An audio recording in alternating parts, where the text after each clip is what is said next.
Bien, ahora sí, estamos en directo. Bueno,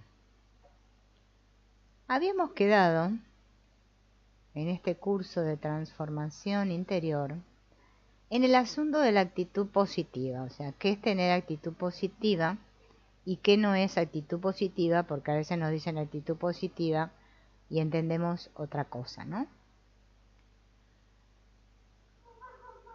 Habíamos dicho en la vez anterior que esta actitud implica un sereno entusiasmo. Esta actitud está conectada con la mente y con la voluntad. El componente afectivo es el que aporta a la actitud el aspecto dinámico e irradiante que podemos observar en toda personalidad madura y vigorosa. Y también es el que hace que rindamos más, tanto mentalmente como en la acción, ¿no? Es como que el entusiasmo es el lubricante de nuestro psiquismo. Cuanto más profundo y sincero sea el entusiasmo que pongamos en nuestra actitud y en las cosas que nos ocupemos, menos tensión vamos a sentir. Y también vamos a tener menos represiones. El entusiasmo es un sentimiento y en la medida en que podemos darle expresión de un modo constructivo, vamos a ir descargando tensiones emocionales acumuladas durante el día, porque si no, todas estas tensiones van a quedar reprimidas. Por lo tanto, en lugar de aumentar la tensión que proviene de la represión, del control, lo que vamos a hacer ahora es que vamos a vivir más como expresivos, más nosotros mismos. Y no creamos que tener actitudes positivas significa algo falso e irreal, sino que significa vivir centrado en lo que soy, no en lo que no soy. ¿Qué soy yo? Energía, afecto, ganas de vivir, de comprender, etc. Soy algo positivo, siempre. El hombre más desprovisto de dotes humanas es algo positivo. Y si lo vive, va a vivir en una actitud positiva. Pero ha de vivir todo lo positivo que es, no solo parcialmente. Yo soy algo positivo, poco o mucho, pero en un grado u otro lo soy. No soy tonto, no soy inferior. Soy energía. Primero entonces me tengo que vivir en lo que soy positivamente, ¿no? En lo sustantivo. Después va a venir lo adjetivo y va a entrar en juego mi comparación con los demás. Si soy más alto, menos alto, más guapo, más rico. Nuestra equivocación estriba en vivirnos antes adjetivamente que sustantivamente, por las diferencias antes que por la constitución básica. Y nos hace padecer, no lo que somos, sino lo que no somos. Tomamos pues lo complementario como esencial y precisamente por eso nuestra mente no vive abierta hacia lo que somos y hacia afuera a la vez, sino que vive crispada hacia lo exterior. ¿Mm? Bien. Tengo que ver por este lado para ver. Bien, está viendo bien. La primera actitud positiva consiste en vivir centrado en lo que uno es de modo permanente, siempre.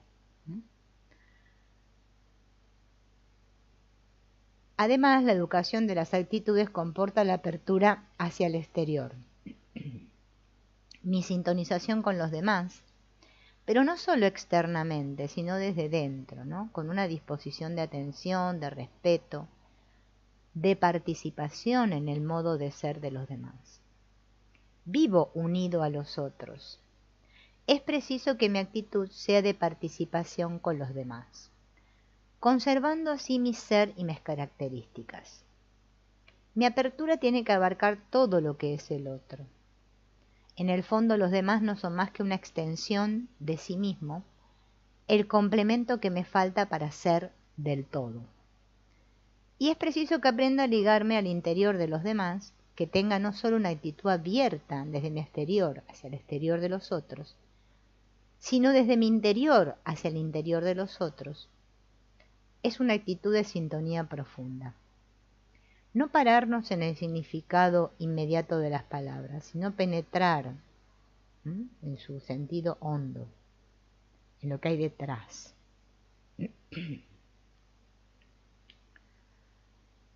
Vamos a hablar ahora del contenido positivo de nuestros defectos. Todos creemos tener defectos, nos sentimos un poco defectuosos, ¿no? Y no queremos ser como somos, quisiéramos ser de otra manera. Bien. Comprender la naturaleza de estos contenidos reprimidos, o sea, todo esto que tenemos reprimido, que es lo que nos causa tensión, nos permite ver la legitimidad que hay en el fondo de todas nuestras ambiciones y de los impulsos que provocan estas represiones. Suele pasar por válida la máxima de que un poco de ambición es bueno tenerla, pero mucha malo. Lo difícil es entonces señalar el límite, hasta dónde la ambición, ¿no? Hasta dónde es buena y hasta dónde es mala. No, la ambición es o enteramente buena o totalmente mala. Ahora bien, no es buena o mala por sí misma, sino respecto a algo. Pues la ambición es un impulso ciego del subconsciente producido por la presión de toda la carga de inhibiciones y represiones que quieren actualizarse y convertirse en realidad. Si existe en mi interior una cantidad de energía que no he hecho pasar por mi consciente, esta energía me provoca la necesidad de llegar a vivir un estado óptimo. O sea, es vida que no he llegado a expresar. Y desde dentro me grita su exigencia para conseguirlo. Y tengo la obligación y el derecho de vivirla. Consistiendo en esto la ambición, se comprende que no puedo cortarla sin amputar mi propia vida. Negar la ambición supone negarme a mí mismo el derecho de vivirme plenamente. Así pues, toda ambición tiene su fundamento natural justificado, el de la necesidad que todos tenemos de llegar a vivirnos del todo, y en eso tenemos que ser totalmente ambiciosos. La ambición es defectuosa cuando el sujeto ata esa necesidad de vivirse con plenitud a condiciones externas determinadas, a la posesión de una situación concreta, ¿no?, que no puede alcanzar. Entonces la ambición tiene ya un cariz negativo, engañoso y erróneo. Así que no hemos de renunciar a la fuerza que encierra la ambición, sino a la forma equivocada que adopta cuando asociamos la necesidad de vivirnos con el hecho externo y concreto, limitado. Por ejemplo, tener mucho dinero, ocupar un cargo importante, ser exitoso, qué sé yo, bueno, lo que sea. Pero, si nosotros aprovechamos esta energía de la ambición y la incorporamos a nuestro vivir cotidiano y la sentimos como algo nuestro, entonces va a empezar a crecer en nuestro interior esta ambición y a decrecer esto del factor externo, ¿no?, al que yo había supeditado mi ambición. Entonces vamos a sentir más empuje en todo lo que emprendamos. Desde el momento en que veamos claro que estamos deseando llegar a ser muy poderosos porque así viviremos todo lo que no hemos conseguido vivir y que está en nosotros queriendo expresarse, empezará nuestra mente a dejar de estar pendiente de un modo exclusivo de la forma concreta que tenía esa ambición, para vivir su fuerza por sí misma ahora en todas las direcciones. No se trata más que de hacerme consciente, ¿no?, uno mismo, hacerse consciente de su error, y entonces automáticamente cae el muro ese de contención que habíamos puesto con la mente por medio de la asociación de la ambición con una condición concreta externa, ¿no? Y así aprovechamos esta energía estupenda que lleva consigo la ambición. Por eso fíjense, ¿no?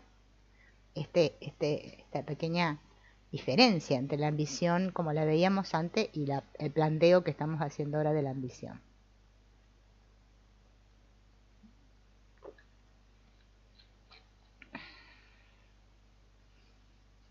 Bueno, voy a buscar acá. La realidad de mi yo no depende en absoluto de ningún hecho de conducta externa, sino tan solo de un estado mental, de que la energía reprimida pase a convertirse en energía consciente. Y por lo tanto de que mi mente se abra para vivir esa energía consciente. Entonces me vivo a mí mismo en forma directa, como potencia. Y para eso es preciso que mi mente deje de estar pendiente y atada a las cosas, como si no le fuera posible sin ellas sentir el yo, y pueda vivir la conciencia de sujeto. Hay muchas personas que tienen experiencias más o menos profundas cuando protestan, cuando se oponen a los demás, a conductas ajenas, cuando reaccionan en contra, y así se establece en ellas el hábito y la necesidad de protestar. Hemos de ver en el fondo de esta necesidad un intento de llegar a vivirse más a sí mismos. Por lo tanto, desde el momento en que tales personas vayan consiguiendo vivir la conciencia de sí mismas de un modo más directo, no van a necesitar oponerse. De modo directo quiere decir por evidencia, ¿no? Por intuición, a través de un gesto inmediato de percepción que no utiliza el razonamiento. Así como cuando una de esas personas contradice, se abre a la noción de que es más ella misma, experimenta su yo, de igual manera se trata de aprender a sentir ese más yo sin tener que contradecir a nadie, sin subordinar la toma de conciencia directa del yo a una circunstancia concreta, externa, ¿no? Como por ejemplo la de oponerse, sino vivirse uno a sí mismo en todo, independiente de todo, porque aparte de todo lo demás, cada uno sigue siendo sí mismo. Según vaya consiguiendo esta apertura interior hacia la concienciación de sí mismo, me voy a ir independizando de la necesidad de protestar. Y me voy a dar cuenta, ¿no?, de lo que encierra esto de reaccionar.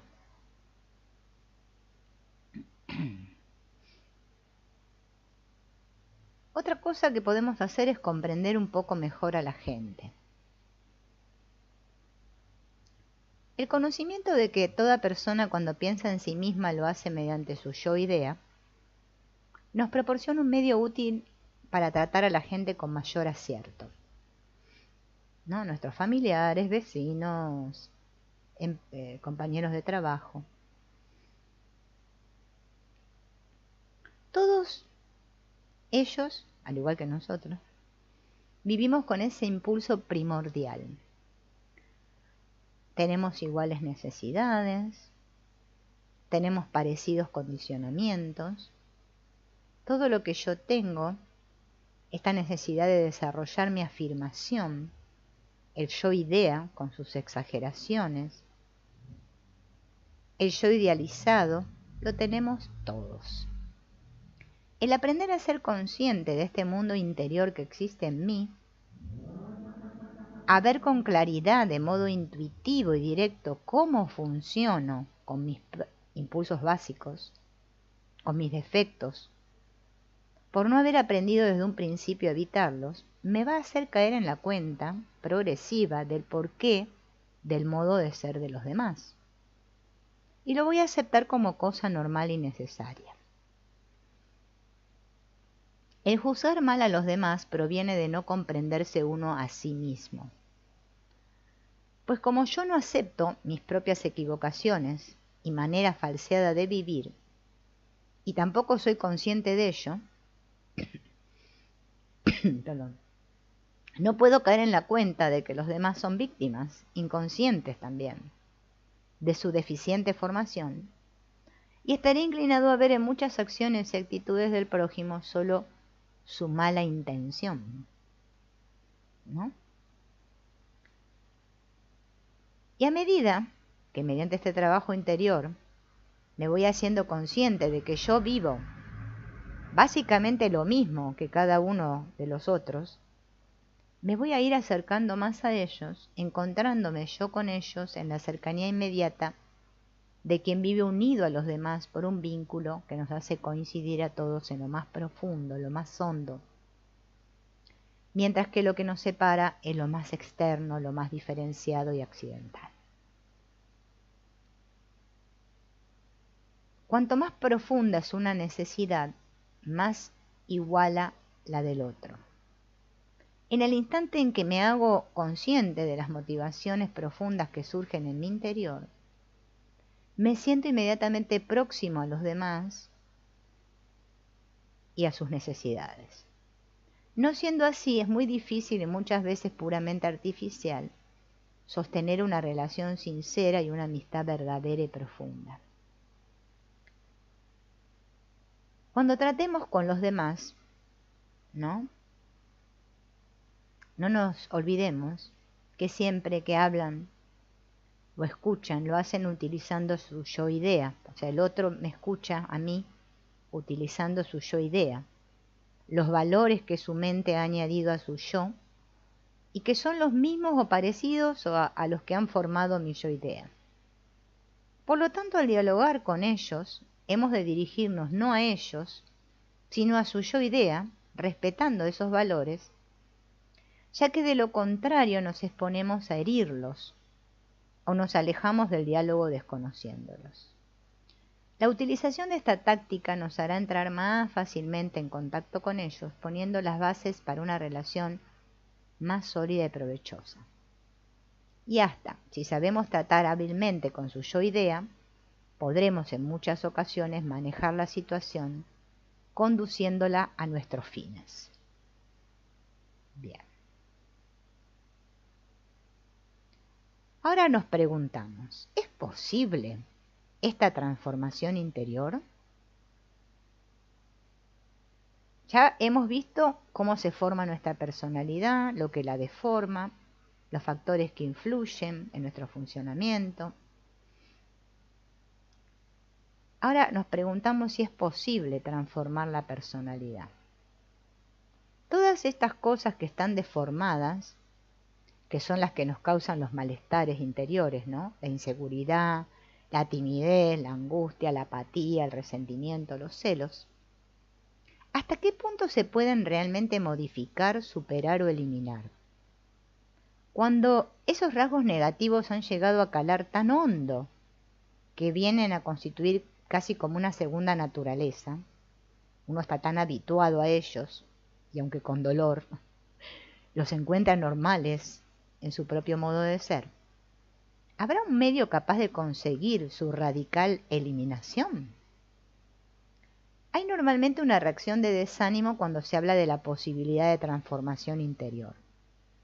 Esta reacción proviene de la creencia o temor de que todo cuanto se pueda decir sobre transformación del carácter y de la personalidad es pura teoría, palabras bonitas, poéticas, pero que a fin de cuentas uno seguirá inmediatamente e irremediablemente con sus problemas, con sus defectos, con sus debilidades, puesto que digan lo que digan, esto no hay quien lo cambie.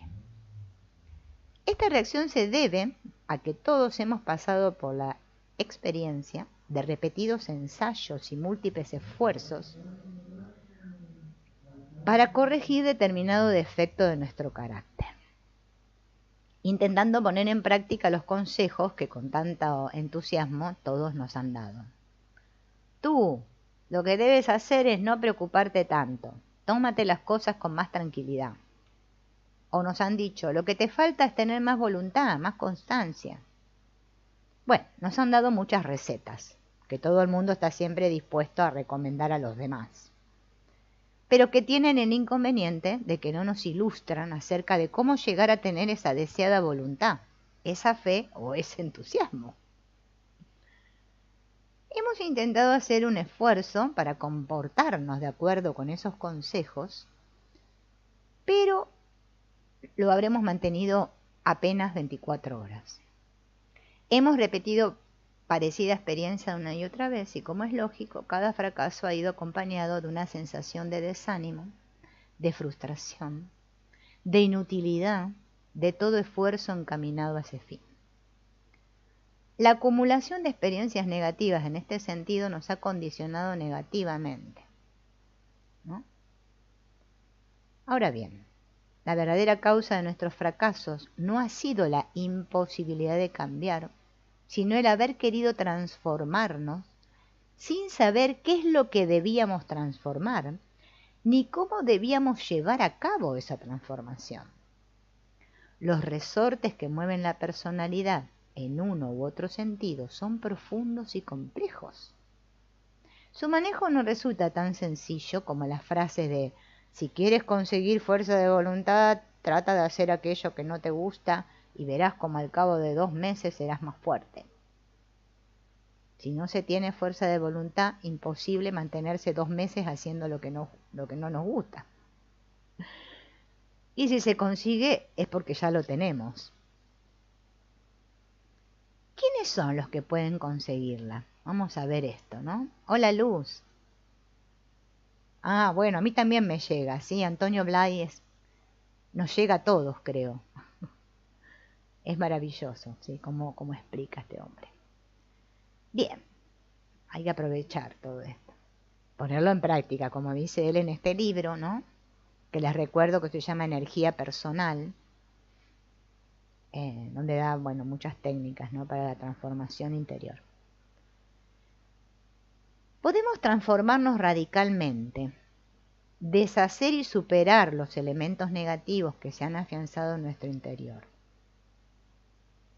Y no por un tiempo corto, sino definitivamente. Pero para conseguirlo tenemos que reunir determinadas condiciones que las vamos a decir ahora, que son 3. La persona que desea cambiar ha de tener en su interior un potencial de energía latente.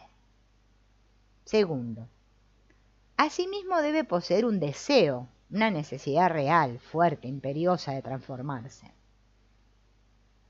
Tercero, finalmente es preciso que consiga adoptar ante el problema de su transformación una actitud mental inteligente. Estas son las 3, las 3 condiciones. Y vamos a explicar las condiciones una por una. Primero vamos a explicar la primera, que es disponer de un potencial energético en el interior. Solo se puede cambiar si en el interior hay energía acumulada, que no se ha vivido de un modo consciente y voluntario. Cuando el sujeto ha sufrido muchas represiones, existe este potencial. ¿Cómo saberlo en cada caso concreto? Se manifiesta en un desacuerdo que uno mismo aprecia y experimenta entre su actitud y conducta normal y su estado de tensión interior, producido precisamente por la presión de esta energía latente que no se pudo vivir conscientemente. En la medida en que se vive de acuerdo con la energía disponible, la persona permanece tranquila, efecto de haber manejado y consumido toda la energía en cada momento. Pero si solo actúa en parte, y en parte se inhibe, la energía no liquidada provoca un desasosiego que el sujeto puede percibir claramente y que se traduce ¿en qué? En contracturas musculares que son casi siempre inconscientes. Hay personas que están apretando siempre las mandíbulas o los brazos, o que contraen el plexo solar, etc.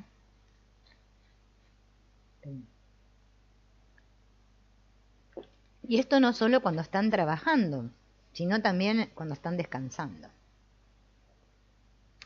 Las personas que están siempre dispuestas a protestar a quejarse, que se viven quejando de todo, ¿no? Que se lamentan, indican tener un caudal de energía sin circular. Como toda esa energía no circula, se manifiesta como protesta, ¿no? Como queja. Aparte de que existe una causa justificada para esta queja brota de la insatisfacción interior que se proyecta hacia el exterior a través de la mente. La mayor intensidad de estos síntomas es el indicio de una mayor cantidad de energía reprimida y por lo tanto de una mayor aptitud para cambiar. Quien haya agotado su energía, porque la ha vivido del todo, convirtiéndola en experiencia, apenas podrá transformarse. Miren esto que dice acá, ¿eh? O a lo sumo su transformación consistirá en la natural evolución por la acumulación de nuevas experiencias. La base de toda transformación a fondo está en que se libere de nuestro interior toda esa energía reprimida que presionaba sobre el yo consciente y que entonces el yo consciente pueda vivir y manejar esta energía en primera persona. Hay personas que hablan mucho sobre lo que les gustaría conseguir y que se quejan de todo, pero que tienen un hablar vacío, que no lleva resonancia de carga interior. Esta actitud no significa nada en este sentido de transformación. Únicamente y a lo más significa que tienen ideas negativas. Bien, eso en cuanto al primer punto. El segundo punto o condición es sentir un interno deseo y necesidad de cambiar.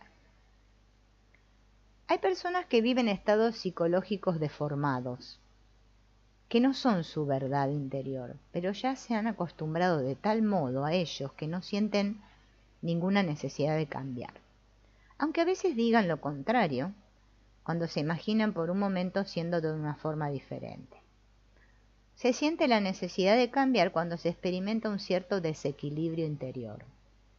Si dentro están equilibradas las fuerzas reprimidas y las actualizadas, va a existir una tensión, una protesta.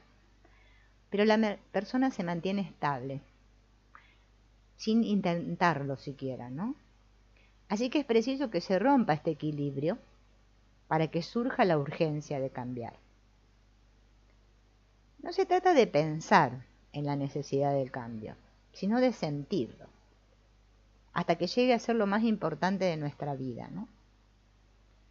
Son muchas las personas que viven insatisfechas, pero se han hecho a ese género de vida y consideran normal padecer, como si se hubiesen rellenado en la dura almohadilla de su tara psíquica. En cambio, se consideran víctimas y mártires y creen que su estado les da derecho a buscar ciertas compensaciones.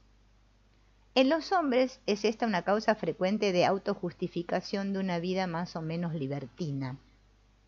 Otros encuentran compensación en aficiones o gustos que permitirse, ¿no? Sobre todo si tienen plata, ¿no? Para permitirse los gustos. Es frecuente encontrar hombres, incluso lo bastante inteligentes, para ver y darse cuenta de su problema, pero que prefieren, por comodidad y pereza, seguir con la vida como va. Si no pudieran compensarse con ninguna de esas satisfacciones complementarias, su malestar interior sería tan intenso que les haría buscar una solución. Solo tienen una garantía de poder cambiar los que experimentan un fuerte malestar por sufrir gran tensión interior y encima son conscientes de esta tensión interior. Tercer condición: adoptar ante el problema del cambio una actitud inteligente. Algunas personas se quejan mucho de sus conflictos interiores, pero viven mentalmente de tal manera que son incapaces de moverse de sitio y de dar un solo paso hacia su liberación, porque están tan adheridas a sus problemas que no comprenden siquiera lo que les pasa, ni aciertan a hacer lo que deberían. Se quejan, pero sin mirar lo que les duele, es decir, donde precisamente está el motivo de su mal. No consiguen objetivar su situación para poder manejarla con éxito. es como que están hipnotizadas por su conflicto. Y es muy frecuente en las personas que tienen problemas interiores de urgente solución, cuando experimentan el desasosiego que produce esta urgencia, pasarse la vida quejándose, no solo cuando hablan con los demás, sino que se quejan para adentro, ¿no? Son como un soliloquio interminable. Pero evidentemente lo único que no sirve para nada es quejarse, no se hace más que gastar energía. Para cambiar hay que hacer algo, no quejarse.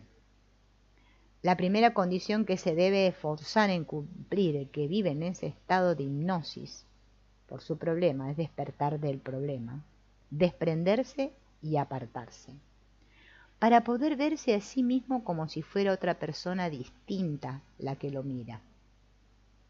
Y si no llega a conseguir esto del todo, al menos intentarlo.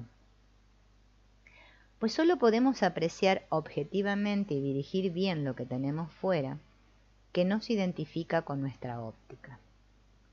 Con frecuencia, la causa de que no se consiga cambiar está aquí. Aunque se reúnan las otras dos condiciones que dijimos anteriormente, si la persona no se coloca en esta actitud inteligente, es aparente e imposible todo movimiento cambio. Muchas personas buscan un consejo y una solución para sus problemas personales y se la pasan 1 o 2 horas exponiendo sus quejas en un continuo lamento y se marchan convencidas de que fueron a consultar. Es muy natural y humano que cuando nos duele algo nos quejemos y busquemos a alguien que nos escuche. Pero sería más inteligente, ¿no?, procurarse guardar en su interior una parte de la atención y sentimiento que experimenta y usar esa energía en adoptar una actitud más abierta, más objetiva ante su conflicto íntimo. Entonces iría a la consulta y explicaría lo que siente, pero quedaría en su interior un hueco para preguntarse a sí mismo: ¿por qué esto? ¿Cómo saldré de aquí? ¿Qué debo hacer?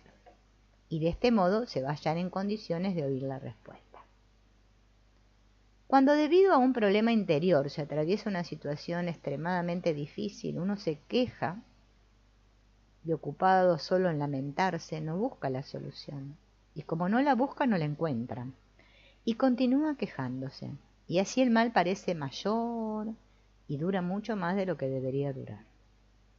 La actitud inteligente ante un problema consiste en tratar de comprender el problema, objetivándolo, y buscar enseguida soluciones adecuadas.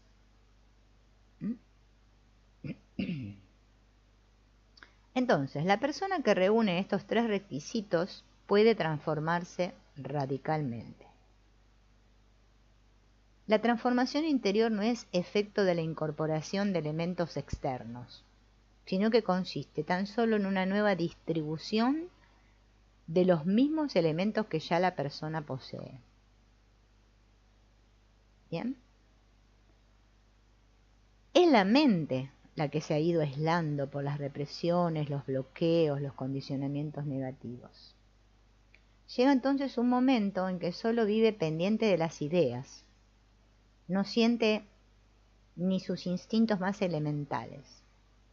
Entonces se empieza a enfermar, se resiente el aparato digestivo, el nervioso, el circulatorio, porque se va alejando cada vez más de su verdad biológica, viviendo encerrada en el castillo de sus ideas, ¿no? Como vivimos casi todos, encerrados en el castillito de nuestras ideas. Bien. Otra razón, ¿no?, para que esta transformación interior sea factible, es que se conocen los mecanismos y las técnicas que pueden producir esta transformación. Y una razón más que certifica la posibilidad de realizar dicha transformación es que de hecho la experiencia así lo demuestra. Bien, la experiencia nos enseña que cuando las técnicas se comprenden y se practican bien, se produce el mismo resultado de transformación.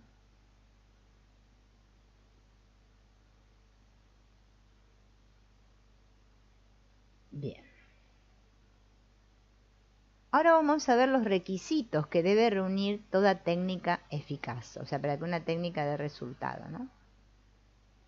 Claro que la sencillez aparente que parece desprenderse de lo que decimos en lo que se refiere a condiciones y requisitos para poder llevar a cabo con eficacia la transformación interior, no es tan grande a la hora de la práctica, pues las técnicas que se usen tienen que reunir determinadas condiciones, que son las que vamos a decir ahora. Primero, las técnicas tienen que producir un aumento de la energía disponible en el yo consciente. Y esta energía puede provenir de 4 fuentes distintas. En primer lugar, de las reservas de nuestra fuente biológica o energía vital.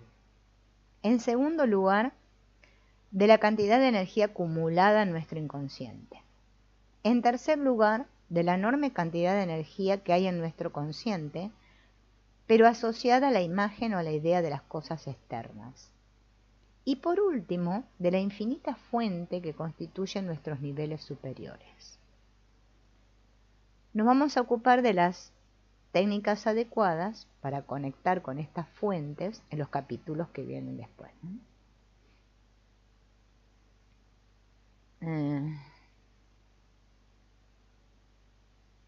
A ver. Segundo, hay que conseguir que la mente funcione de modo despierto y lúcido, no de la forma crepuscular y sonámbulica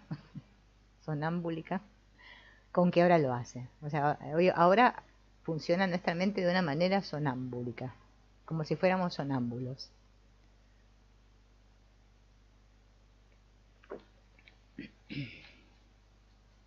Nos cuesta darnos cuenta de lo poco despiertos que vivimos y por lo tanto entender lo que significa vivir despiertos. ¿Por qué? Porque cada hombre solo ve con su mente actual y no puede establecer comparaciones con estados mentales que nunca ha poseído hasta que no llega a conseguir situarse en otros distintos del actual. Pero a medida que se trabaja y se van descubriendo, el mismo sujeto se admira de lo dormido que vivía y se pregunta, ¿qué ha estado haciendo hasta entonces? Como si su existencia anterior hubiera sido letárgica. Todos recordaremos quizás instantes que hemos tenido de una gran y extraordinaria claridad y lucidez mental, como si fueran chispazos, ¿no?, que duraban un momento. Si comparamos el grado de lucidez habitual con ellos, advertimos una diferencia que deja entender la que existe entre nuestra actual lucidez y la que podríamos tener y de la que somos capaces. Esta lucidez mental implica una ampliación del horizonte consciente actual, de modo que en cada instante la mente se abra en todas las direcciones. Ahora está crispada sobre un objeto y excluye al resto. Tercero. Lo tercero supone que la mente se integre, que unifique todos los sectores de la personalidad, que estructure en un solo eje mental todos los niveles, desde el físico vital a los superiores. Ahora cada sector funciona por separado, por eso algunas veces me siento de un modo, otras de otro modo, ahora quiero una cosa, pero pienso en otra, planteo hacer algo y luego obro de diferente manera y hago otra cosa distinta. Es una constante dispersión por falta de integración y unidad mental.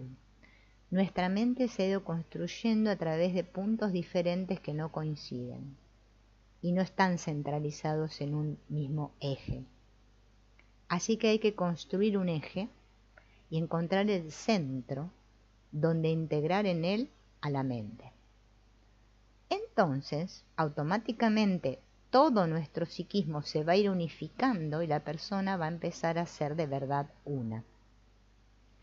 Ahora somos como la suma de contenidos heterogéneos que están inconexos en nuestro interior. tenemos la ilusión de ser nosotros mismos, pero de hecho cuando estamos trabajando nos sentimos de un modo distinto a como cuando vamos a ver a los amigos, ¿no? O cuando nos arrodillamos para rezar. No es solo que hagamos cosas distintas, sino que yo me vivo a mí mismo como si fuera una persona distinta con reacciones y móviles diferentes. Cuando estoy en mi casa soy de una manera, en el trabajo soy de otra, salgo a la calle soy de otra, etcétera, etcétera.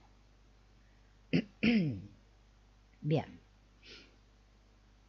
Por último, la cuarta, es que las técnicas deben estructurar interiormente, es decir, combinar de modo distinto los condicionamientos de manera que adopten actitudes constructivas y positivas. Cuando una persona dispone de energía y amplifica la mente, las actitudes brotan solas. Cuando las actitudes se modifican y mejoran, entonces se libera energía y la mente se amplifica.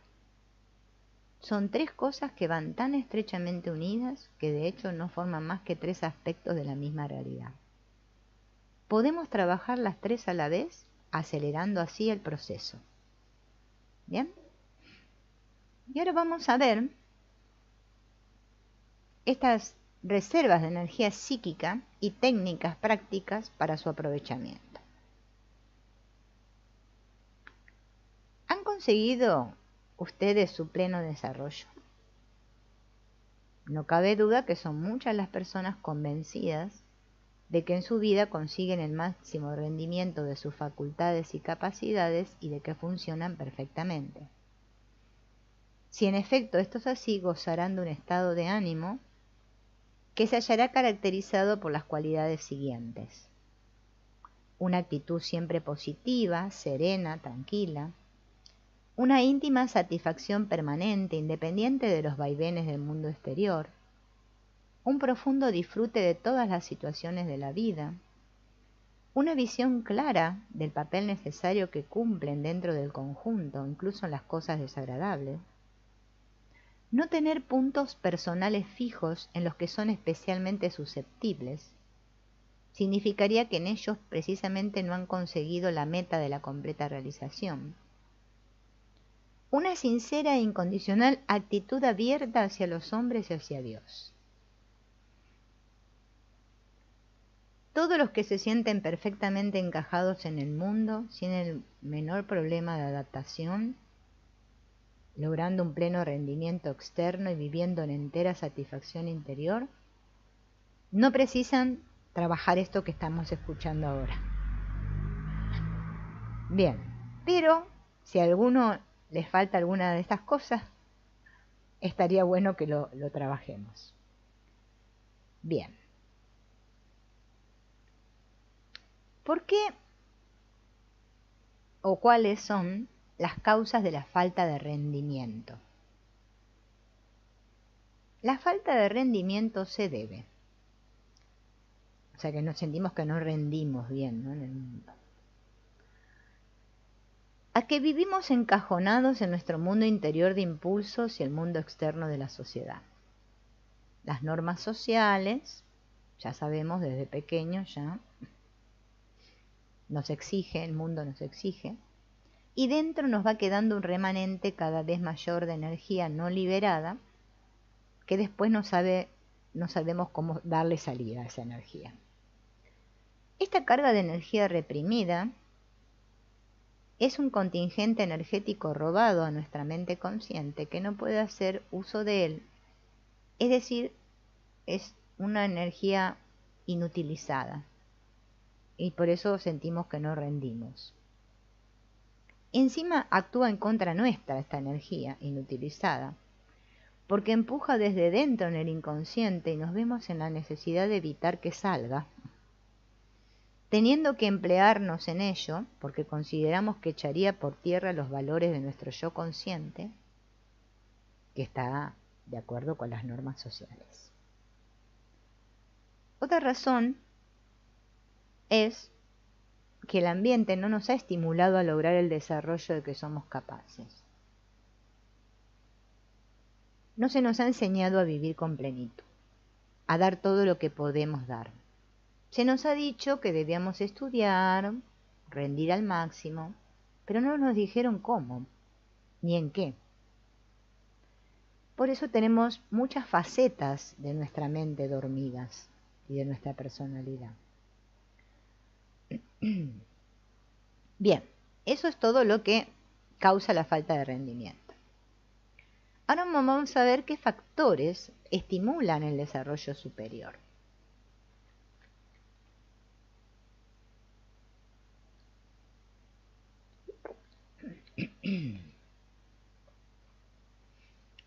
Los dos factores son el estímulo interior, es decir, la curiosidad, el interés, la aspiración, son los que empujan al individuo a ir desarrollando estas cualidades. Y una exigencia exterior que requiere de nosotros la actualización de nuestras capacidades. Tenemos que vivir equilibrados con el ambiente en el que nos movemos, ¿no? Por ejemplo, cuando nos damos cuenta de que desconocemos cosas que podrían sernos muy útiles, ya sea desde el punto de vista económico, para aumentar nuestro prestigio, sentimos un fuerte impulso a informarnos sobre eso. Tenemos esa natural tendencia a querer saber lo que todo el mundo sabe. Sin embargo, el estímulo externo está limitado por el promedio del nivel conseguido por las personas que forman la sociedad en la que nos desenvolvemos. El ambiente deja de ser estímulo desde el momento en que nos encontramos a la altura de los demás. Ahora bien, aunque cese el estímulo exterior por haber llegado a donde todo el mundo, no quiere decir que hayamos logrado nuestro pleno desarrollo. En realidad, entonces, no hemos conseguido alcanzar la madurez, la verdadera edad mental adulta, aparte de haber dejado sin cultivar importantes zonas entre las que podríamos encontrar matices personales en los que podríamos destacar. Prueba de ello es que si por determinadas circunstancias nos vemos obligados a vivir en un ambiente más selecto, más cultivado y desarrollado, nos damos cuenta de que nos cuesta mucho trabajo ponernos a la altura de vida. Y no hablamos solo en el aspecto intelectual, ¿no? Y menos aún de una educación de las formas sociales, sino que nos referimos a todos los niveles que abarca la personalidad humana, desde el físico hasta el de la voluntad espiritual, ¿no? Bien. El hecho de que el promedio de la gente viva en un grado medio, ¿no?, respecto al rendimiento de sus facultades, es la causa de que nuestro desarrollo se haya quedado estancado en este grado medio, ¿no? Y lo consideramos normal. Ahora bien, por encima de esta apreciación en que abunda la mayoría de las personas, defendemos aquí que no es así, que todos poseemos muchas más facultades y los medios para cultivarlas. Y la prueba la tenemos, por ejemplo, en situaciones de apuro, que sacamos recursos insospechados de la riqueza de reservas con que contamos. Surgen cualidades que nunca habíamos utilizado en la vida, ¿no? Ya que en un momento dado, urgidos por la necesidad, descubrimos un nuevo modo de enfocar las cosas o de resolver un problema que se nos ha planteado, de energía, de voluntad, de dominio de la situación. Así que todo esto está latente en nosotros, pero no lo hemos desarrollado hasta el grado que es posible alcanzar. Estamos tan acostumbrados a esta condición mediocre que ni siquiera nos damos cuenta de ella, ni de que podríamos conseguir nuestro completo desarrollo, es decir, aquel de que nosotros somos realmente capaces, aparte del que otros hayan o no alcanzado. Entonces, ¿qué sucede? Nos conformamos con lo que se considera normal y así continuamos. Podemos realizar todos los estados interiores que anhelamos. La señal infalible y la garantía cierta de que una persona es capaz de un rendimiento superior al actual y de que puede verdaderamente vivir en ese estado superior es que exista en su interior descontento, malestar, protesta, rebeldía, porque no se encuentra satisfecho de sí mismo. La persona que vive adaptada a su ambiente y que se siente en él de todo tranquila, sin inquietud, sin notar en su interior presión alguna, ¿no?, de oposición al estado actual en el que vive, es que de ordinario nada hay en ella pendiente de ulterior desarrollo. La causa psicológica de este hecho reside en que las cualidades por desarrollar cuando no están enteramente dormidas y en pura potencia, sino que apuntan de verdad en el individuo, despiertan por disonancia con la inferioridad a que se ven obligadas a vivir una protesta interior sorda, pero vehemente, que aflora en forma de irritación, descontento, malestar, indicando que algo debe cambiar. La elocuencia de estos síntomas la hemos podido comprobar muy a menudo en las visitas clínicas de personas que vienen a consultar sobre sus problemas personales. Solemos mirar siempre a la capacidad reactiva de dichas personas más que a lo que nos dicen, aunque evidentemente también esto lo tengamos en cuenta. Si demuestran una gran capacidad reactiva, una intensa rebeldía interior, mucha protesta, la energía de que son indicios estos estados es la materia prima que podemos invertir en provecho del propio sujeto. Entonces la cuestión se reduce a un simple problema de técnicas: transformar esa energía en actual y plenamente consciente. Y aplicando las técnicas convenientes, han conseguido resolver sus problemas y han aumentado su coeficiente de energía y poder personal.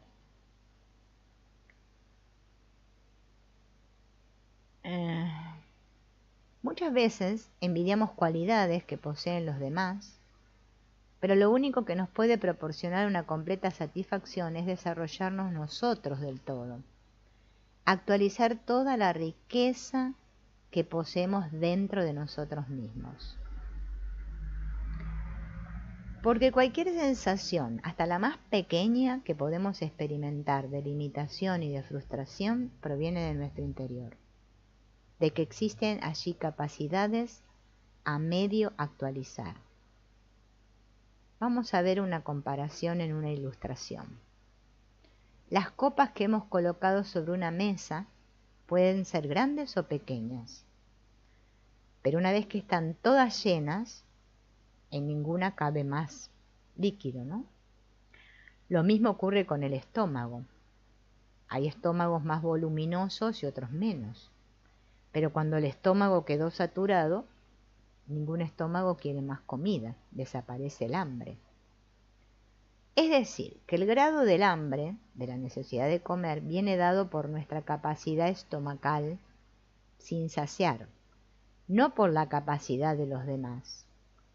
Si hubiéramos alcanzado nuestro completo desarrollo interior, no envidiaríamos a nadie.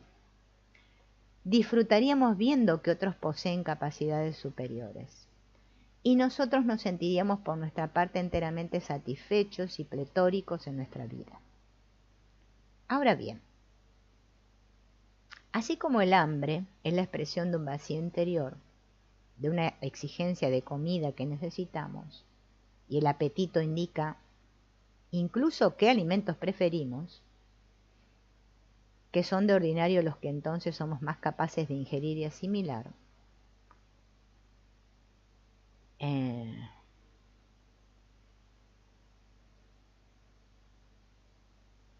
de modo semejante, el deseo de ser más, de llegar a tener una gran energía, un mayor empuje, procede de nuestro interior y viene determinado por la falta que sentimos de lo que no hemos desarrollado siendo capaces de ello.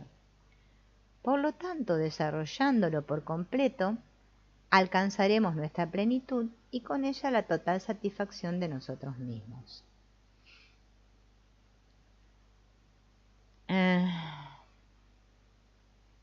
Todo lo que deseamos de verdad, con entera sinceridad, proviene de nuestro interior y por lo tanto podemos realizarlo nosotros. Es decir, que podemos realizar todas las cualidades internas, todos los estados interiores que deseamos y en el mismo grado precisamente en que somos capaces de desearlos. ¿Cómo? A su debido tiempo vamos a exponer las técnicas que nos conducen a esa meta.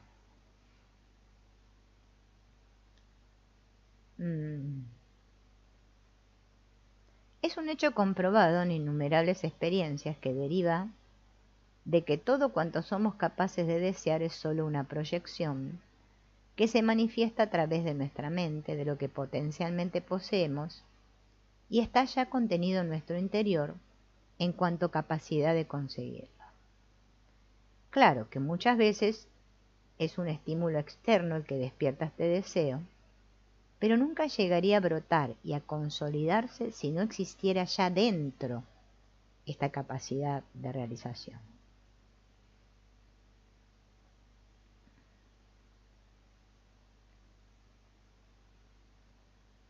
Dentro de nosotros existen fuentes poderosas de energía que representan unos haberes positivos a nuestro favor, y nosotros usamos solo una mínima parte.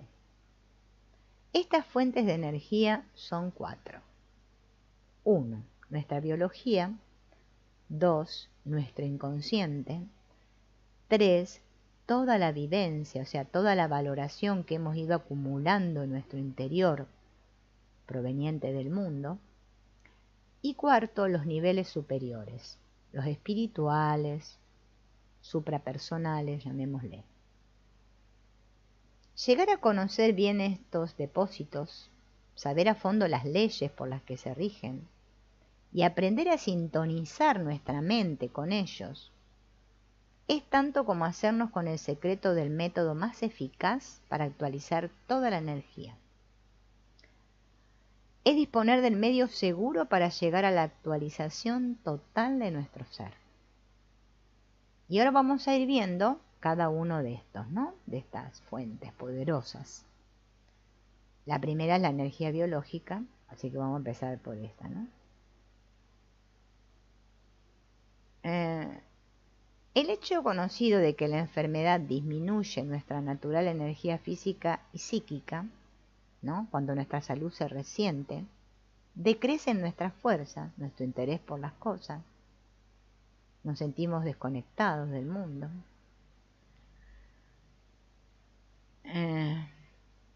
¿Por qué sucede esto?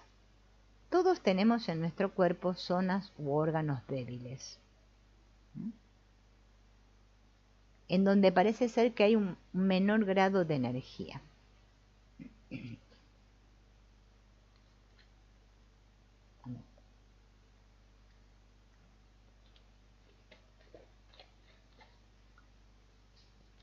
Esta energía biológica es la base primera de nuestra energía psíquica.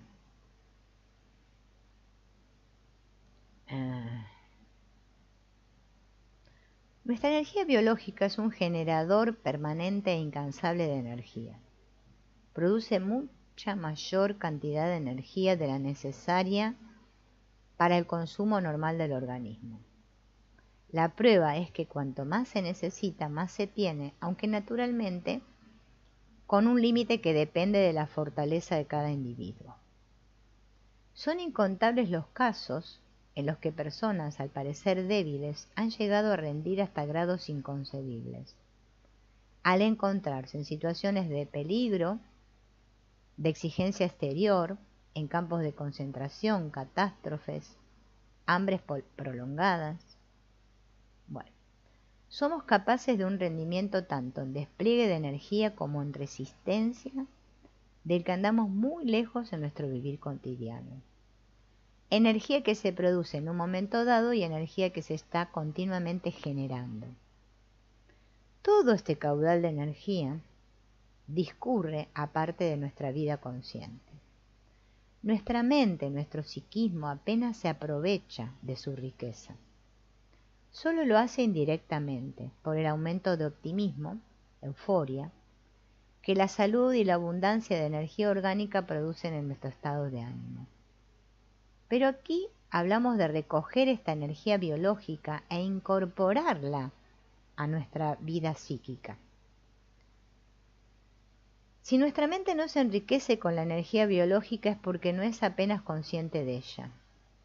Siempre anda ocupada en sus actividades mentales, o sea, pensando, elucubrando sobre una serie de temas, y se olvida de los procesos biológicos que tienen lugar en nuestro cuerpo.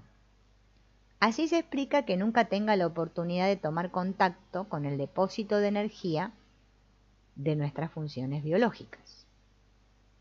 Si aprendiéramos a relegar por unos momentos a segundo plano nuestras ocupaciones mentales habituales y centrásemos nuestra atención en nuestros procesos biológicos energéticos, la energía que desplegamos en ellos y que ahora recorre un circuito cerrado sin pasar a la mente, al poner en ella la atención, ampliaría su circuito incluyendo en él el hecho tan simple de ser objeto directo de la atención de nuestra mente, y entonces tomaríamos conciencia de esa energía biológica, que además de realizar sus propias funciones a nivel fisiológico, incrementaría la conciencia de nuestra propia energía, es decir, nuestra energía psíquica. Porque en definitiva nuestra energía psíquica se nutre de la conciencia de la energía que poseemos. Si es mucha, pero no somos conscientes de ella, de poco importa. Obraremos como débiles en las reacciones. Pero si aprovechamos la que tenemos tomando conciencia de la mucha energía de que disponemos siempre, gozaremos de la riqueza de una vida psíquica enérgica y vigorosa. La puerta de nuestra mente es la atención. La puerta, ¿no? Para que se abra la puerta de nuestra mente, la única manera es la atención. La atención hace que nos abramos mentalmente en una u otra dirección. Por medio de la atención sintonizamos con las cosas, con las personas, con nosotros mismos. Cuando atendemos a una cosa, en una actitud mental rígida y tensa, no percibimos las otras, o sea, las demás. Pero si dirigimos el foco de la atención hacia un tipo determinado de energía, la mente se incorpora a aquella energía porque se hace consciente de ella. Este es el principio que sirve de base a las técnicas de incorporación de energía. De él se desprende que está en nuestra mano enriquecer nuestra energía psíquica a voluntad. Pues solo basta que prestemos atención hacia las fuentes inagotables de energía que posee nuestro ser.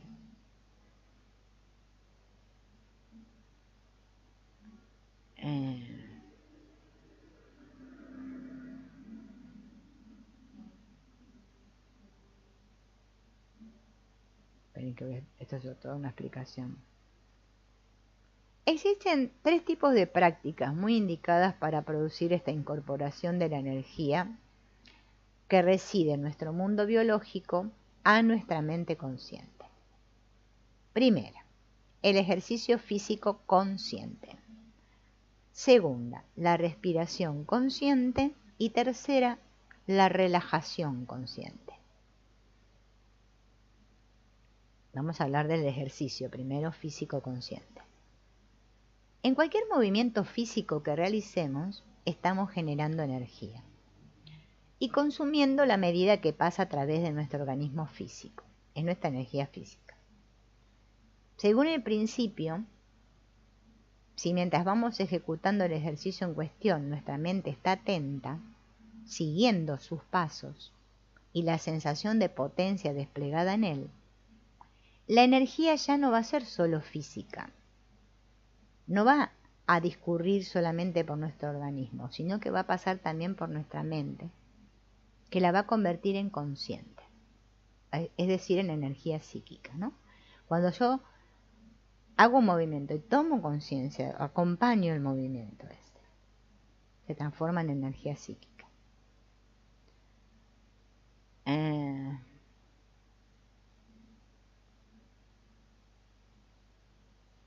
Y eso está comprobado, dice acá Antonio Blay, ¿no? Bueno, acá habla del deporte, de la gimnasia y del yoga. Él recomienda el yoga físico, que es el Hatha Yoga, y recomienda que el ejercicio se practique con mucha lentitud, ¿no? Que la mente esté por dentro bien consciente de la sensación de esfuerzo y de la energía que produce el ejercicio. O sea que lo más recomendable para él es el Hatha Yoga. Hay un libro que él habla del Hatha Yoga, Antonio Blay, para los que no conocen el Hatha Yoga, ¿no?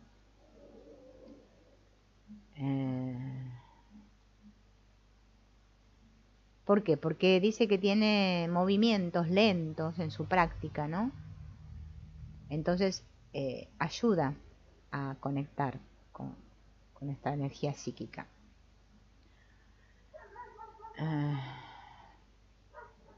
Bueno, él propone, ¿no?, 3 ejercicios, ¿no?, que son acá. Lo que pasa es que yo tengo la figura acá, pero bueno, no tengo cómo mostrárselas porque tendría que haber puesto, a ver si yo puedo poner compartir pantalla, captura de pantalla, ¿no? Aceptar. Aceptar. A ver cómo me queda esto porque después se me hace unos líos acá. Esperen, estoy haciendo un invento. Yo acá estoy en la pantalla. No sé si ven acá las 3 figuras que muestra él. Esperen que me ve por este lado, a ver si se ve. Hola Ángel. No te vi que estabas ahí. Recién vengo para este lado. Estoy tratando de compartir pantalla. Ahí se ve. Bueno, más o menos se ve. A ver, esperen que lo voy a arreglar un poco por acá. Bueno, no puedo arreglarlo esto. No. Bueno, a ver, voy a mostrar. La que se ve por primera, que dice figura 1. ¿No? Ay, no, la corrí, no se ve nada ahora. ¿Qué hice ahí? No, desde acá tengo que arreglar. A ver.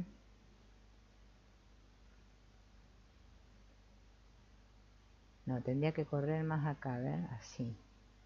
Esperen que yo estoy probando para que se vea bien. Bueno, voy a dejar ahí. Bueno, ven que hay 3 hombres ahí, 3 figuritas. Voy a esperar que vuelva la imagen. Son 3 posturas de Hatha Yoga que él recomienda. Bueno, ahora se ve esa nomás. No, entonces que tengo que correr más para aquel lado, tengo que correr así. Se ve que tengo que poner así. No quiero perder mucho tiempo acomodando la figurita, pero no, se ve que así le hice mal. No. Bueno, no sé. Voy a intentar hacer lo que puedo, qué sé yo. Ahí, bueno, lo voy a dejar ahí. A ver. Bueno, ustedes alcanzaron a ver los 3 hombrecitos. Ahora vamos a ver si lo pueden ver. Yo mientras les voy leyendo los ejercicios. El primero se llama... a ver, esperen que acá estoy. El arbolito. Estando de pie, los brazos caídos junto al cuerpo y apoyando el peso del cuerpo sobre la pierna derecha, se eleva el pie izquierdo resbalándolo hacia arriba por la parte interior de la pierna derecha hasta poner el talón en la ingle y los dedos de pie apoyados con fuerza un poco por encima de la rótula. Puede usarse de las manos para colocar el pie. Entonces, juntando las manos como en la oración, se elevan los brazos, inspirando lentamente hasta llegar a la mayor altura posible.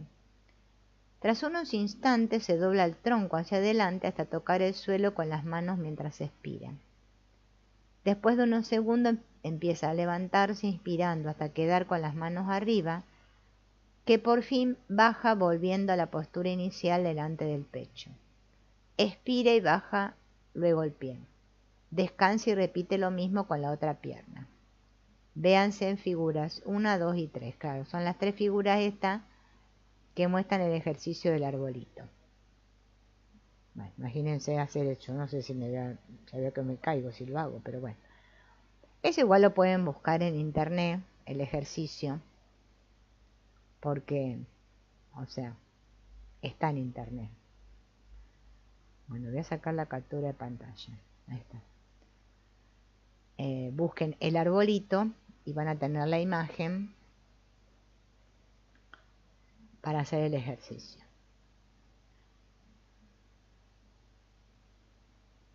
A ver, esperen que va.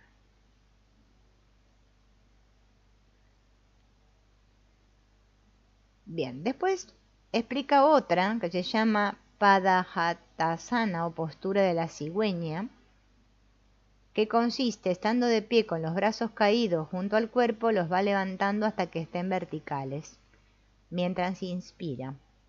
Se mantiene así unos segundos sin respirar y luego expirando dobla el tronco hacia adelante, sin abandonar la postura de brazos y cabezas hasta que ésta llega a las rodillas y pueda tomarse los tobillos con las manos, permaneciendo así unos segundos sin respirar, con los pulmones vacíos. Luego yergue el tronco siempre con los brazos en línea recta y aspirando hasta recuperar la vertical, y baja los brazos expirando. Estas son las figuras 4 y 5. A ver, voy a poner otra vez compartir pantalla, ¿no? Que son estas dos figuras. Parece que hay que empezar así, como explicaba él, hasta quedar con esta postura que se sostienen los tobillos con los brazos. Estos ustedes lo pueden buscar. Son la postura de la cigüeña. Ustedes lo buscan en internet y lo van a encontrar, seguramente. Hay videos también de Hatha Yoga. Yo intenté hacer algunos una vez y me acuerdo que me costaba un montón. Así uno se da cuenta de lo duro que está, ¿no? Después está la postura de la cobra, que también recomienda él, que hay que ponerse sobre el suelo boca abajo y las palmas de las manos sobre el piso a la altura de las axilas. Inspirar y empezar a levantar la cabeza, luego la parte superior del tronco sin apoyarse en las manos, sino haciendo tracción con los músculos de la espalda. Cuando no pueda elevarlo más, hace uso de las manos para levantar el resto del tronco, con cuidado de no elevar la parte inferior, es decir, el ombligo hacia abajo. Entonces, tras unos instantes así, expira despacio mientras perfecciona la postura. El tipo de respiración durante el tiempo que se mantiene este asana será superficial, para descender lo mismo pero a la inversa, empezando por apoyarse con las manos hasta que pueda seguir sin utilizar más que el esfuerzo de los músculos de las manos. La atención está centrada en la columna vertebral, en las distintas vértebras que va doblando según progresa el ejercicio. A ver si este me lo muestra, si lo pongo. Es que el problema es que yo tengo mal puesta la cosa esta acá. Todavía no supe cómo configurarla. A ver. Acá está el hombre, ¿ven? En esta postura que él le llama de la cobra. No le llama él, es que existe la postura esa, ¿no? Que es otra postura también para practicar, que Antonio Blay recomienda. Estoy mirando a ver qué yo miro del otro lado porque ahí estoy viendo si aparece o no.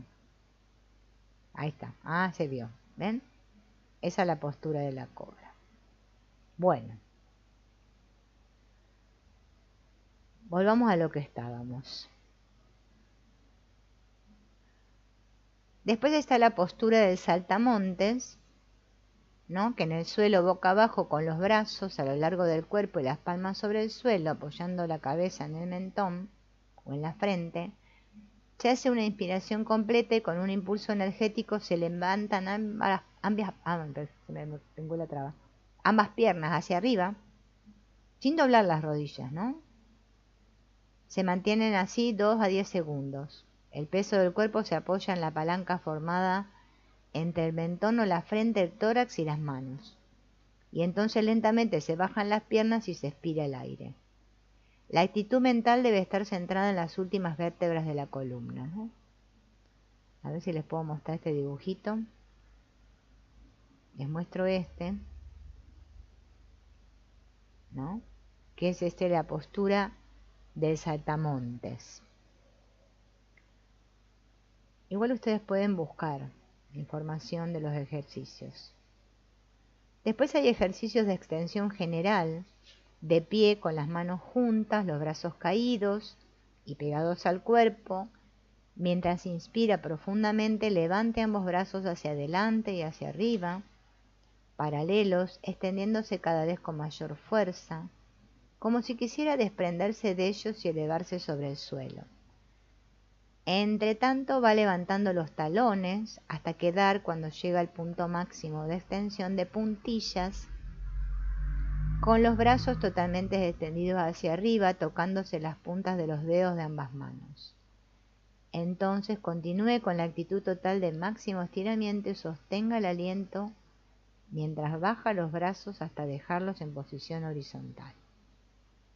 En todo momento, pero sobre todo al llegar a ese punto máximo del ejercicio, interesa experimentar la sensación de estiramiento total de dedos, manos, brazos y hombros, y se consigue tratando de alejarlos del cuerpo con el mayor vigor posible, aunque sin movimientos bruscos.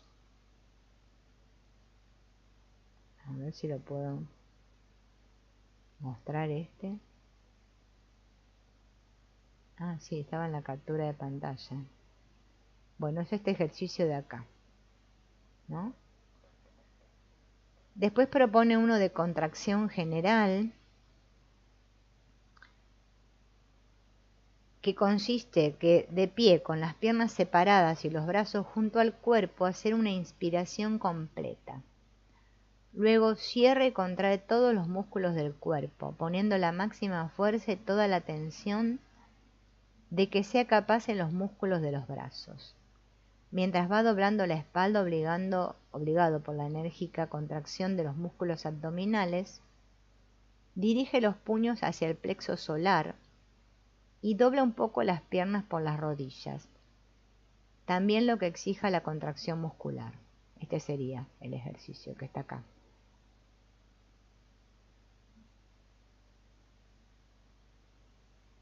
Es importante, después de hacer estos ejercicios de Hatha Yoga, ¿no?, hacer un ejercicio de relajación, que más adelante vamos a describir, porque mediante este ejercicio se verifica la más completa absorción de la energía en el organismo y en el psiquismo consciente.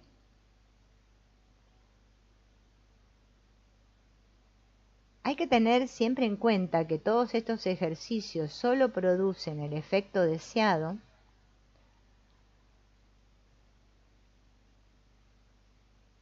de incrementar la energía cuando se llevan a cabo con la máxima atención de la mente sobre la energía desplegada. Bueno, así que él recomienda estos ejercicios de Hatha Yoga,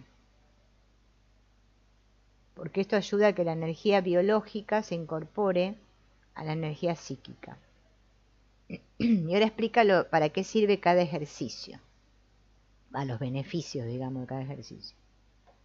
El arbolito estimula la tiroides. El Padahastasana, el hígado. El Padahastasana, ¿qué era? Bueno, no me acuerdo el nombre otro que le había dado. El hígado, el páncreas, ¿no? El Padahastasana estimula el hígado, páncreas, riñones, órganos sexuales y sus nervios, irrigados por la sangre que la postura hace llegar más abundantemente a dichos órganos y vigoriza el cerebro. llegando incluso algunas posturas de Hatha Yoga a curar males como la adiposidad y enfermedades como las del aparato digestivo, nervioso, etc. Y hasta produciendo un retraso en el proceso del envejecimiento. Y especialmente sobre el psiquismo, que gana en serenidad, agilidad y energía. Y así madura la personalidad. Así que bueno, hacer Hatha Yoga, ¿eh? ¿Qué quieren que les diga? Bien.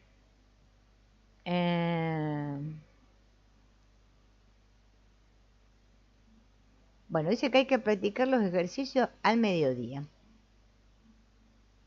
Es la hora de mayor energía. A la mañana temprano no. Y hoy vamos a hablar del ejercicio de la respiración consciente, que es más sencillo hablar de esto, ¿no? Casi todos respiramos mal, por más que respiramos, porque no nos moriríamos, pero respiramos mal. Y no aprovechamos esta respiración para reforzar nuestra energía mental. ¿Bien? Podemos convertir el ejercicio de la respiración en un poderoso revitalizador para la salud y al mismo tiempo en una fuente inexhausta de energía para nuestra mente consciente. El requisito principal y básico es el mismo indicado para el ejercicio físico. Hay que respirar de un modo consciente.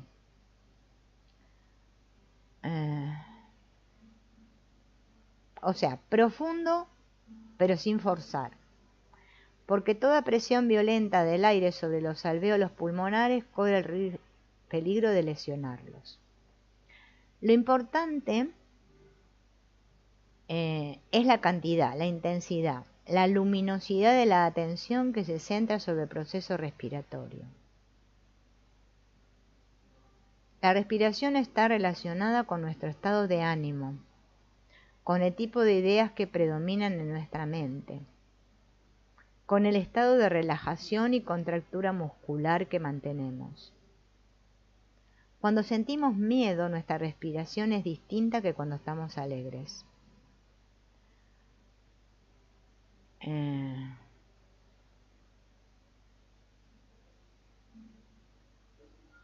Cuando estamos concentrados, ¿no? Disminuimos nuestro ritmo respiratorio y la respiración se hace superficial. En los momentos de máxima concentración retenemos el aire, sin respirar. O sea que depende de lo que vamos a hacer, nuestra respiración varía. Inhalar es recoger energía acumulada. O sea, acumularla. Coger energía y acumularla, eso es inhalar. Retener el aire dentro es reforzar la conciencia de nuestra fuerza interior. Fíjense. Expulsar el aire es vaciarse, descargarse, aflojar. Quedamos indefensos. Y acá nombra 3 tipos de respiración. Una que debe hacerse, bueno, lo primero que debe hacerse es tener los pulmones del todo vacíos, ¿no? Y si queda algo de aire hay que expulsarlo enteramente. Entonces la inhalación profunda vendrá de modo natural, sin necesidad de esfuerzo alguno. Primero tengo que estar vacía para inhalar profundamente y de modo natural, sin esfuerzo. Acá explica que deben efectuarse por la nariz. Si se inspira por la nariz y se echa el aire por la boca, por la nariz solo pasa el aire que viene del exterior, con lo que se constipan fácilmente las mucosas nasales. Mientras que si la inhalación y la exhalación se hacen por la nariz, se produce una corriente alterna fría y caliente. La primera que entra y la segunda que sale, con lo que no solo se evita el constipado nasal, sino que incluso está comprobado que en pocos minutos ese tipo de respiración hace desaparecer cualquier tipo de congestión nasal. Para ello basta con que al hacer salir el aire se haga muy lentamente y procurando sentir el aire caliente que pasa por la nariz hacia afuera, ¿no?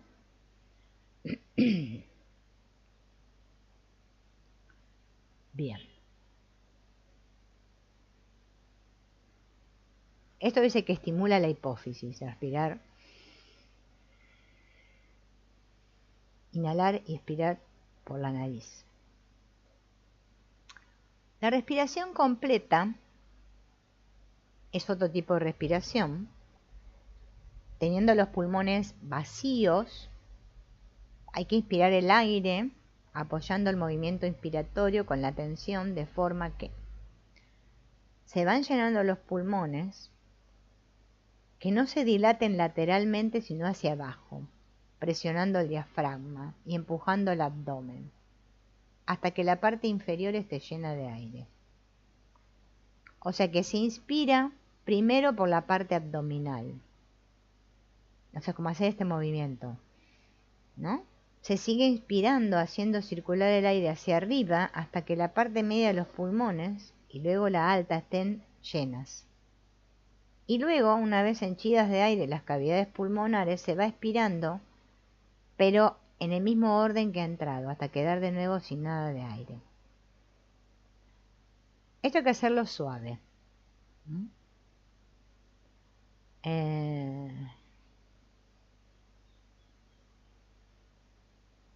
Lo importante es que la mente esté atenta a la respiración. Eso es lo que nos conecta. Y nos hace que la energía biológica se transforme en energía psíquica. Después hay una respiración que se llama alta, que es más superficial, que se efectúa solo con la parte superior de los pulmones, de modo que el aire no llena del todo las cavidades pulmonares, y es la que más solemos hacer cuando no nos damos cuenta, ¿no? La que estamos respirando todo el tiempo así. Esta tiene un efecto simpático tónico cuando se practica conscientemente sintiendo entrar el aire. Esto produce tonificación. Otra respiración que también es conocida es la abdominal, que consiste solo en respirar con la parte inferior de los pulmones, haciendo bajar o subir el diafragma, que presiona sobre el abdomen. Como es difícil practicar la respiración abdominal, vamos a dar algunas instrucciones. Yo se las voy a explicar oralmente, obviamente ustedes después la tienen que practicar, ¿no? Esta hay que hacerla acostados, boca arriba, con las piernas flexionadas de modo que las rodillas queden más altas. A los pocos momentos de adoptar esta postura, vamos a empezar a respirar más bien con el vientre, sin levantar las costillas. Por eso tenemos que adoptar esta postura para hacer la respiración abdominal. Es la respiración que efectuamos mientras dormimos. Para que se produzca una respiración abdominal, lo importante es que la región lumbar de la columna vertebral esté en línea recta con el resto de la espina dorsal. La curvatura que esta región adopta cuando estamos de pie impide la buena respiración abdominal, por eso hay que hacerla acostados, ¿no? Boca arriba, con las rodillas dobladas. La espalda descansa en el suelo, desaparece la curvatura y facilita la respiración abdominal. Esta respiración tiene un efecto tranquilizador. Y esta respiración, ¿no?, induce en el cuerpo y en el psiquismo una laxitud y una acción sedante que calma los estados de excitabilidad. Tiene un efecto vagotónico, por eso es aconsejable efectuar varias respiraciones abdominales cuando uno está muy cansado o cuando se tiene que enfrentar a una situación difícil y necesitamos tranquilizarnos. Además es una respiración que libera mucho del inconsciente también. La energía perdón, la energía, la relajación consciente, ¿no?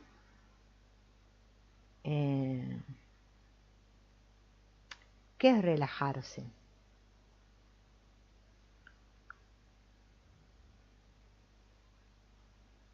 A ver qué ejercicio da, ¿no? Por ejemplo, tendido boca arriba con las piernas algo separadas entre sí, los brazos, ¿no? También separados un poco del tronco, las palmas de las manos hacia arriba, como quien se deja hundir en el vacío, con los ojos cerrados, hacer 2 o 3 respiraciones completas y luego solo respiración abdominal, de manera que cada vez que expulsemos el aire la mente siga el movimiento de echar el aire y con él de aflojar más y más todos los miembros del cuerpo, siempre con este gesto mental de soltar y aflojar. Este aflojar más y más, ahí está el secreto de que la musculatura, que está inconscientemente tensa, empieza a aflojarse. Por eso hay que practicar esto de la relajación consciente.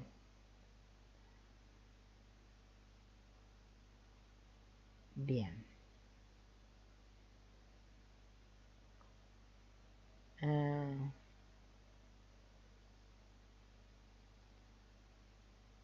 Ahora, en esta parte, él empieza a hablar del inconsciente, ¿no? Y la importancia del inconsciente. Vamos a ver ahora lo que es el inconsciente y después vamos a hacer la próxima trabajos con el inconsciente. Es la zona de nuestro psiquismo que está más allá del consciente, de la que no tenemos conciencia. Escapa a nuestra percepción directa, sensible y mental.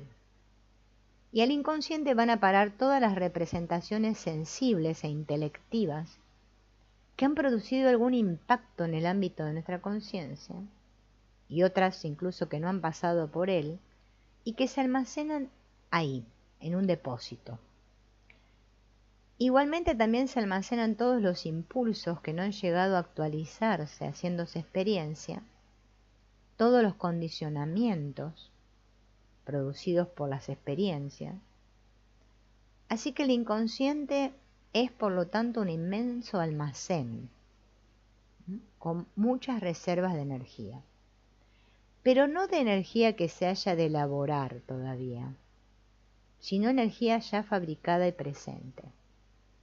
Solamente que esta energía está inmovilizada porque no disponemos de la llave de salida que nos permitiría utilizarla.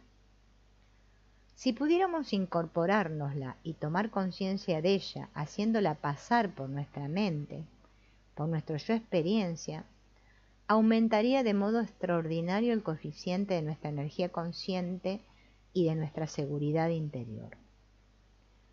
De estas reservas que existen en el inconsciente, producto de todos los impulsos reprimidos, es de donde surgen nuestras aspiraciones, nuestro deseo de llegar a ser más, la ambición de convertirnos en personas más poderosas, importantes, el yo idealizado con el que todos soñamos, aunque a veces tratemos de disimularlo, extrae su fuerza de las represiones que obran en nuestro inconsciente. Puede deducirse de aquí lo importante que sería para nosotros actualizar las reservas del inconsciente y convertirlas en experiencia actual, transfiriéndolas al yo consciente. Porque conseguir esto es hacer desaparecer la necesidad de forjar sueños que solo pueden verse cumplidos en el futuro y de estar siempre imaginando, divagando, levantando castillos en el aire. Con ello se elimina la susceptibilidad y cualquier sentimiento de inferioridad. No porque el hombre se haga superior a sí mismo, sino porque por primera vez se encuentra en verdad a sí mismo. Es el mismo, ya que antes no lo era del todo, pues vivía en parte de lo que no era realidad. Al ser todo él mismo, se siente pleno y vive su propia capacidad. Tiene un un nuevo empuje para afrontar las situaciones, una solidez interior, por desagradable que se presente. Es posible que no logre resolver sus problemas porque también dependen de circunstancias externas que pueden ser desfavorables. Pero una cosa es que no pueda solucionarlos cuando no depende de la solución, y otra muy distinta, que esto suponga para él un grave conflicto interno. Desde el momento en que toda su energía interior ha sido actualizada, el hombre es todo él, se posee a sí mismo por entero, y todo él es quien hace frente a las situaciones. Ahora, aunque tenemos la ilusión de que es todo uno el que se enfrenta con los problemas que surgen, no es así.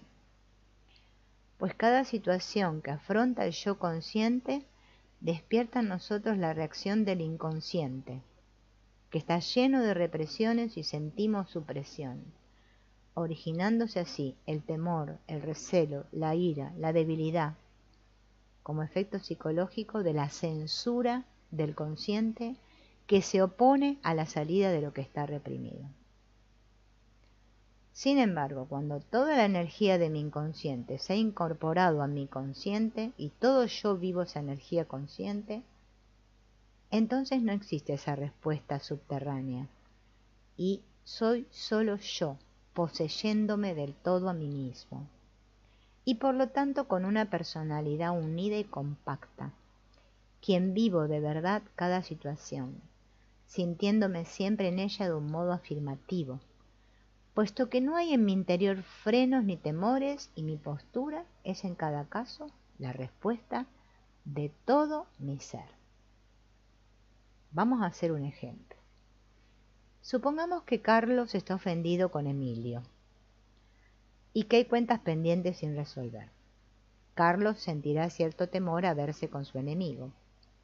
Se debe a que éste despierta en él el sentido de protesta, de rebeldía, de agresividad, que está reprimido en su inconsciente. Pues estos sentimientos de hostilidad negativos van en contra de los valores del yo ideal y de ningún modo queremos que salga nada que se oponga a nuestro yo idea. Cada vez que Carlos evoca la imagen o el nombre de Emilio, despierta en su interior y amenazan con actualizarse todos esos contenidos. Entonces siente miedo y angustia. Ante la situación, en estas condiciones, Carlos no dispone enteramente de sí mismo.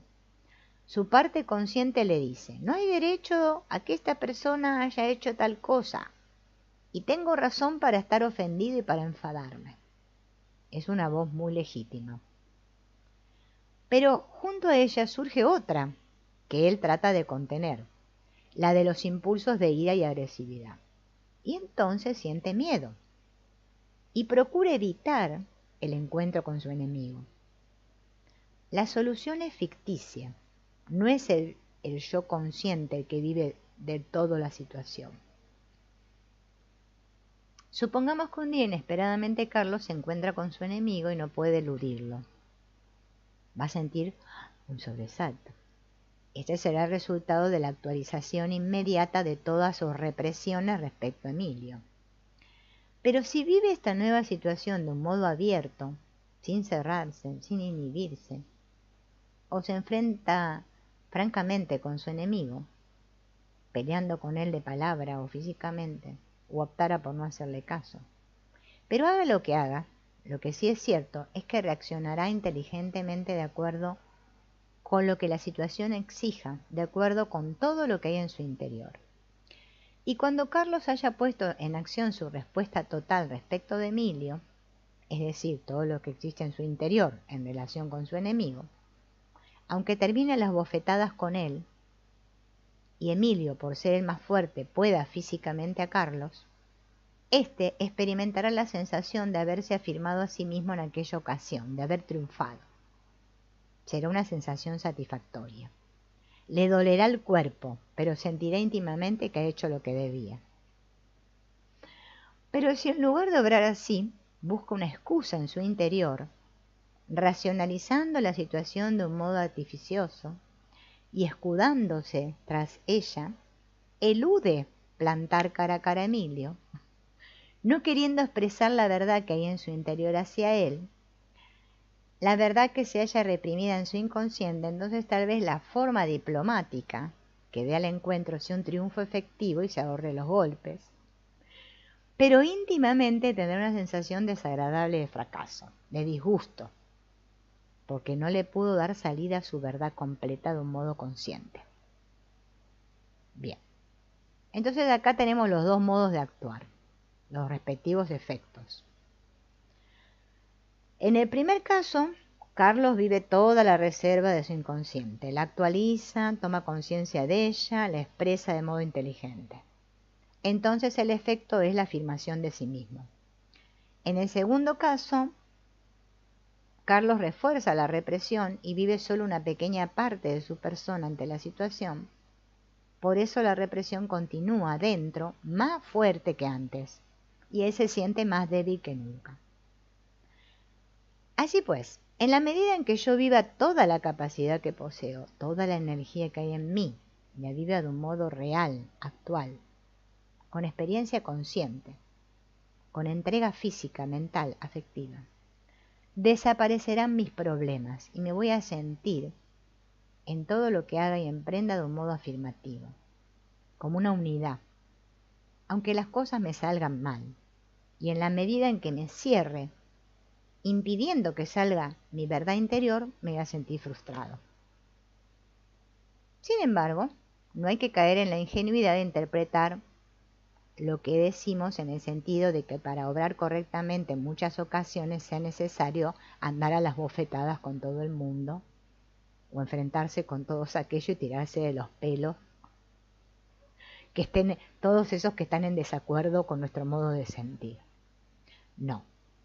Externamente tengo que adoptar la respuesta o la conducta más inteligente dada la situación concreta, pero aceptando por dentro y viviendo conscientemente toda la carga de contenidos referentes a la situación de que se trate. Bien, por ejemplo, tengo un conflicto con mi jefe y conviene que obre con cuidado porque naturalmente puedo salir perjudicado. Es muy importante para mí y para los míos evitar a todo trance no solo un posible despido, sino incluso el desfavor de mi jefe. Estos son los factores que me obligan a no soltar las riendas de mis impulsos, entonces me quedo condicionado. El modo correcto de actuar con plena conciencia de todos mis contenidos en este caso será el siguiente. Tomar conciencia interiormente de todo lo que hay en mi interior respecto al asunto, sin disfrazarlo, y tomar además conciencia de los hechos externos que influyen también en el problema concreto que debo resolver. Luego obrar externamente del modo más inteligente de acuerdo a todos estos datos internos externos, afirmando, negando, limitándome a hacer una observación respetuosa. Lo importante es que no me engañe a mí mismo respecto a mis verdaderos sentimientos, aunque deba controlar mi conducta de cara al exterior, porque estos sentimientos e impulsos que no queremos reconocer mintiéndonos a nosotros mismos son los que crean la carga negativa de las represiones que pueden llegar a deformar la personalidad y cuyo efecto más leve es no acertar con la solución satisfactoria de nuestros problemas personales. Si he de contener mis palabras o mis actos, porque las circunstancias externas así lo aconsejan, pero siendo consciente plenamente de por qué lo hago. La inhibición externa no inducirá a una represión interna, que añada una carga al inconsciente, porque se verifica en el plano consciente y se vive como experiencia completa, sin residuos, que los residuos son el lastre del que se nutre el inconsciente. En el mismo plano consciente vamos a sentir surgir impulsos que nos mueven a liquidar la energía no empleada en el exterior, si nos hemos callado, porque así convenía, y nos pondremos a cantar, o a hacer ejercicio físico, o a trabajar o a lo que sea, completando así del todo el circuito energético de aquel acto. ¿Bien? Entonces, no liquidar todos estos impulsos y todas estas represiones que hay en nuestro interior hacen que el inconsciente se vaya cargando. Entonces sentimos rebeldía, miedo, angustia. Reaccionamos, porque todo esto empuja desde el inconsciente. Si aprendemos a actualizar esta energía del inconsciente, crecemos interiormente, aumentamos la energía disponible, ¿sí?